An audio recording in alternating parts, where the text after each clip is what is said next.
그래서 지금은 결국에는 이 금 가격이 자유시장에서 거래가 되다 보니까 기준점, 그 1대1로 되는 기준점은 2만 불이다. 1온스다. 지금부터 가격이 한 4~5배는 더 올라야 되는 그 지점이고 거기서부터 이제 광기가 붙게 될 텐데 그 광기의 끝이 몇 불일지는 저도 예측을 못하겠다.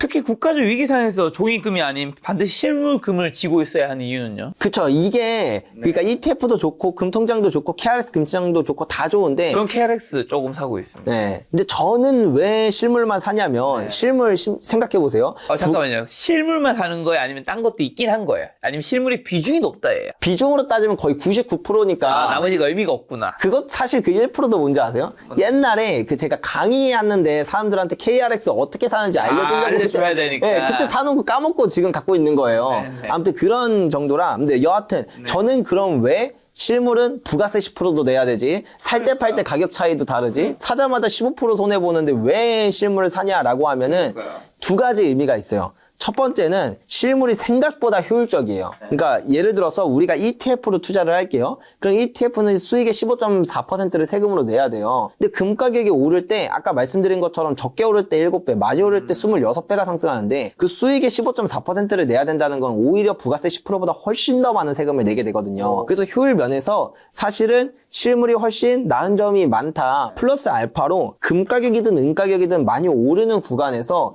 실물은 오히려 프리미엄이 붙어요. 그래서 지금도 보면 선물 시세 30% 폭락할 때 실물 가격 거의 안 빠졌거든요. 이런 식으로 프리미엄이 붙던가 아니면 가격이 오히려 급격하게 상승하는 구간에서도 사람들의 수요가 몰리다 보니까 작년 2월, 작년 그리고 10월 이때 두 개의 순간을 보면은 우리나라가 국제 시세보다 금 가격이 20%가 비쌌어요. 은은 거의 30%, 막 심할 땐 40%가 더 비싸기도 하고요. 그러면 사실 부가세 10%보다 프리미엄 20%, 30%, 막 심하면 40%까지 얻는 게 더 큰 이득을 준다라는 거죠. 그래서 장기로 보유하고 이제 금과 은의 상승 사이클을 편승한다라고 할 때는 실물이 훨씬 매력적인 건 맞다. 그리고 이제 또 다른 하나는 종이 시장은 위험했던 역사들이 좀 많이 있어요.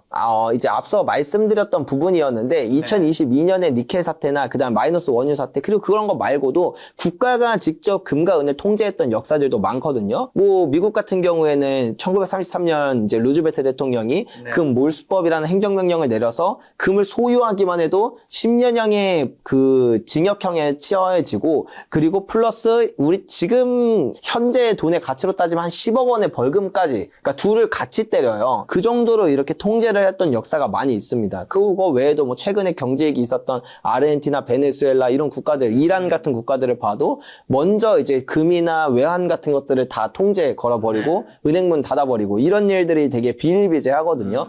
그러니까 결국 금이 오르는 사이클은 화폐 가치가 빠르게 떨어지는 시기인데 이때 과연 국가가 금을 통제하지 않을 확률이 얼마나 있겠는가를 생각하면 이때의 대부분은 실물을 보유하지 않았던 사람들이 가장 큰 피해를 봤거든요. 그래서 저는 그런 역사를 생각해 보면 금이라는 건 카운터파티 리스크, 그러니까 누군가의 통제로부터 자유롭기 때문에 가치가 있는 자산인데 그 자산을 누군가의 통제하에 있는 형태로 보유한다라는 건 오히려 좀 투자의 본질과 좀 멀어지지 않을까라고 생각해서 그래서 저는 실물을 사는 것도 있어요. 근데 금값이 오른 거에는 러우 전쟁으로 인해서 미국이 러시아의 그 스위프트였나? 그걸 막은 것 때문에 오른 것도 있잖아요.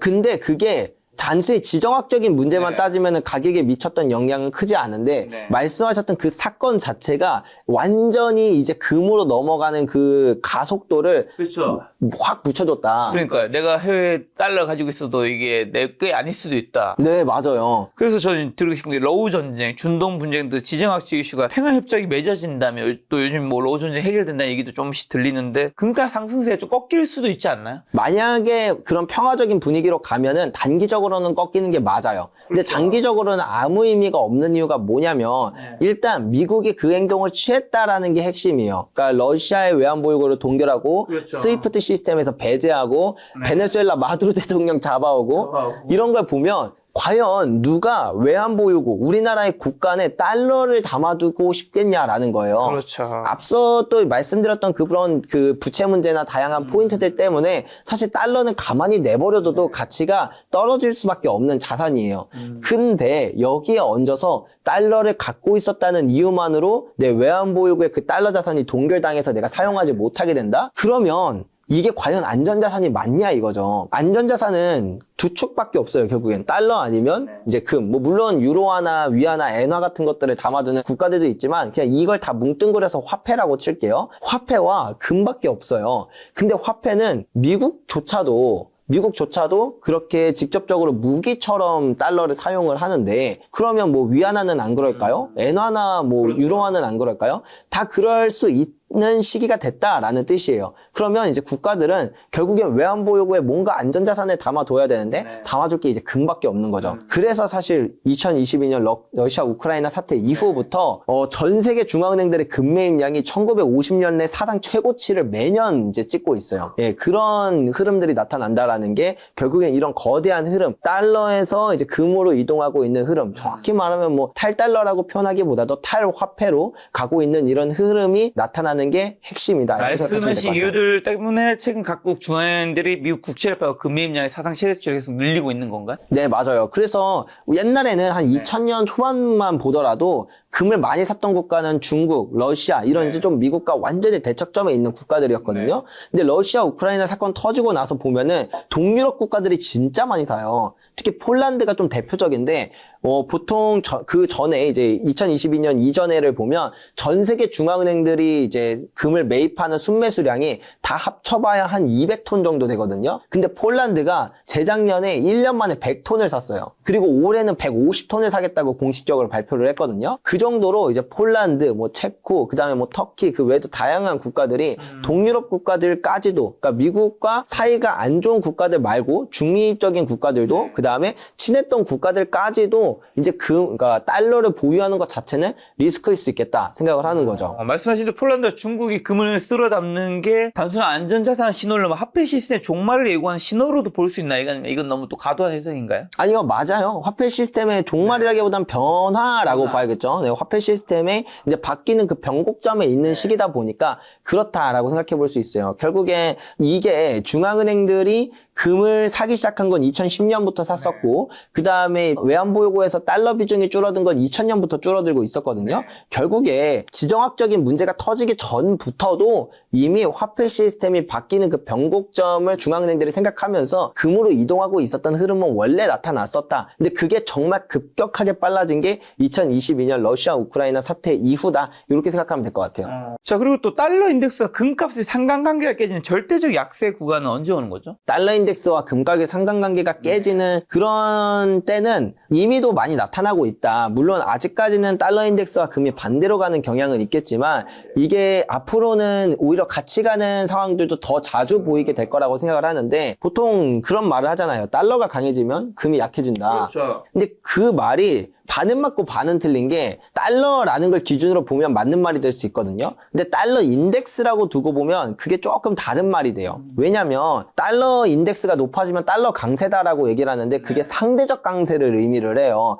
절대적 강세를 의미하는 건 아니거든요. 달러 인덱스를 지표를 어떻게 만드는지를 보면은 달러랑 엔화, 이제 크로마 아니면 캐나다 달러, 호주 달러 이런 그 선진국 통화들이랑 이제 달러랑 비교해서 상대적으로 달러가 강세냐 약세냐를 평가를 하는 거예요. 그러면 만약에 달러 인덱스가 10% 오르면 달러의 가치가 10% 올랐냐가 아니라 이런 거일 수 있다는 거죠. 달러 가치는 20% 떨어졌어요. 근데 상대적으로 다른 통화들의 가치가 30% 떨어지면 달러 인덱스는 10%가 오른 것처럼 보이는 거예요. 이처럼 달러 인덱스 자체는 지금 달러뿐만 아니라 유로화도 엔화도 다양한 모든 화폐들 자체가 다 가치가 빠르게 떨어질 수밖에 없는 그 시기인데 근데 이 안에서 달러가 유독 조금 덜 떨어지면 달러 인덱스가 강세처럼 보인다. 그러면 금 가격은 어떠냐? 화폐 가치가 빠르게 떨어지는 것만큼 금 가격은 올라가는데 이제 달러 인덱스 때문에 살짝은 덜 오르는 것처럼 보이기 때문에 달러 인덱스도 오르고 금도 오르는 이런 흐름이 나타난다. 그리고 또 가격 모멘텀을 활용해 고점 부근에서 매도하는 방법은 뭐예요?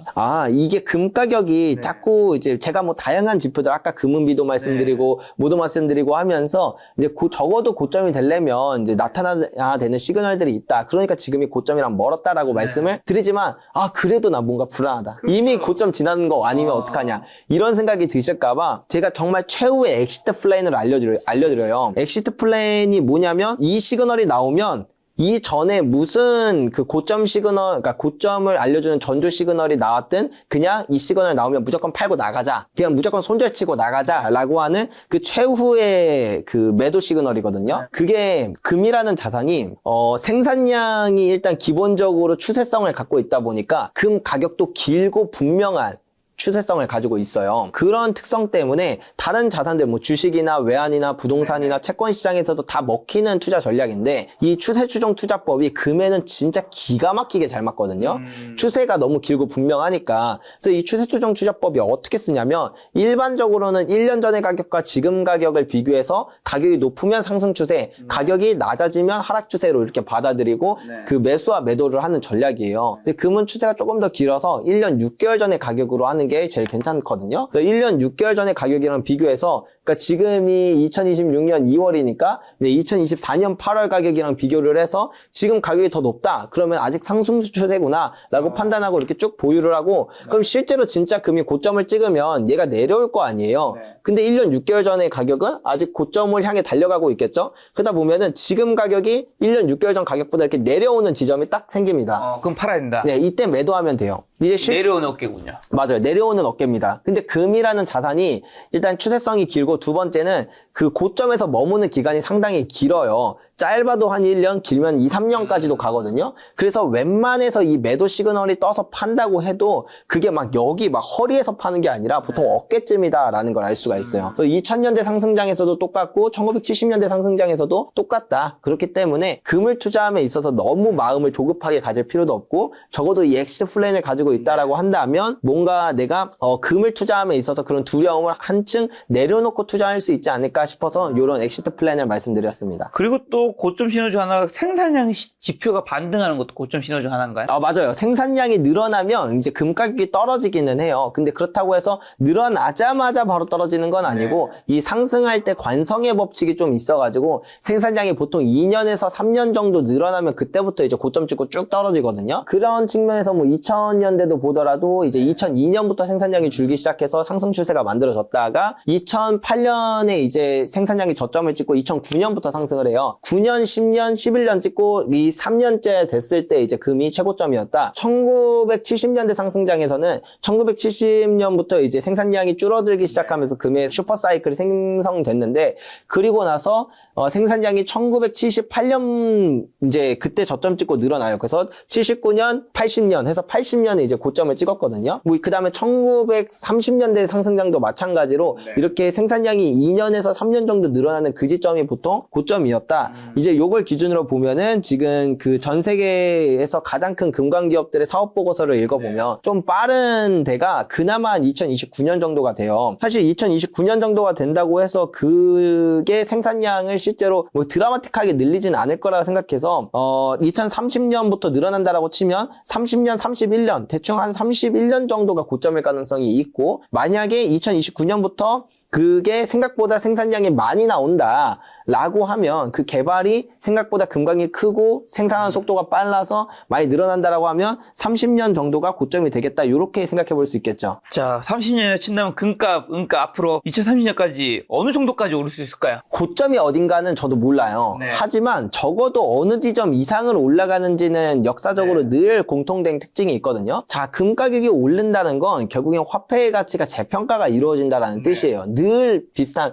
패턴을 보이거든요. 특히 지금처럼 아예 화폐 시스템 자체가 바뀌는 그런 시기들일 때는 더욱더 이런 게 두드러지게 나타나는데 1970년대, 1930년대 그 다음에 그 이전에 금가격이 상승했던 국가들과 역사들을 모두 분석해보면 지금까지 발행했던 화폐의 량과 그 다음에 그 국가가 보유한 금보량이 일치되는 수준 이상까지 금가격이 올랐다는 걸 알 수 있어요. 1930년대 상승장에서도 이 화폐의 량을 어떻게 사람들이 표현하느냐에 따라 좀 다르긴 한데 저는 그냥 가장 보수적으로 M제로 그냥 중앙은행이 시장이 찍어낸 거 딱 그 정도만 보거든요. 그거를 보면은 그 M0와 그 다음에 미국의 근보유량이 거의 일치되는 수준 조금 이상까지 가격이 올랐었다라는 걸 알 수 있었고 1970년대 같은 경우에는 30년대는 그 국가가 강제로 금 가격을 재평가시켰거든요. 근본이제였기 때문에. 근데 1970년 이후부터는 이제 자유시장이에요. 그래서 투자자들이 이제 자유롭게 거래를 하면서 금 가격이 올라가다 보니까 이게 1대1 되는 수준까지 가격이 올라갔는데 여기서 이제 사람들의 광기가 나타나는 거죠. 금 가격이 여기서부터 이렇게 쭉 올라갔으니까